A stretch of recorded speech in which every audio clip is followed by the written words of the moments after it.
नमस्कार, मी प्राची शिरकर. प्रहार news line मध्ये आपलं स्वागत करते. सुरुवात करूया महत्त्वाच्या हेडलाईन्सने. मुंबई अहमदाबाद राष्ट्रीय महामार्गावर ट्रक कंटेनर धडकेत 13 जण ठार. मृतांच्या वारसांना शासकीय मदत जाहीर.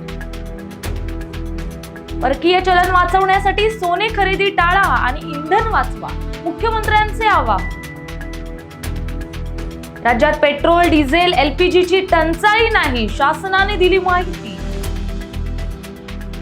राज्यातील तीर्थक्षेत्रे, किल्ले आणि ऐतिहासिक स्थळांच्या विकासासाठी 993 कोटींच्या निधीला मंजुरी, मुख्यमंत्री फडणवीसांनी दिली माहिती.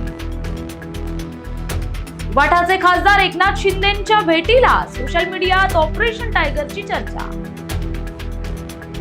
रत्नागिरी जिल्ह्यातील बुरोंडीत मच्छीमार जेट्टी उभारणार, मंत्री नितेश राणेंनी दिली माहिती.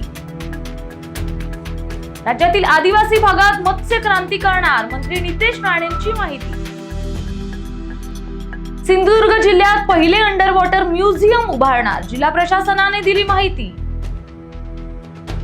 रस्त्यावर नमाज अदा करण्यास बंदी, बंदीचे उल्लंघन केल्यास होणार पोलीस कारवाई, उत्तर प्रदेशच्या मुख्यमंत्र्यांची माहिती. रेल्वे मंत्रालयाने दाखवला भारताच्या बुलेट ट्रेनचा फोटो. प्रकल्प 15 ऑगस्ट 2027 पर्यंत पूर्ण होणार.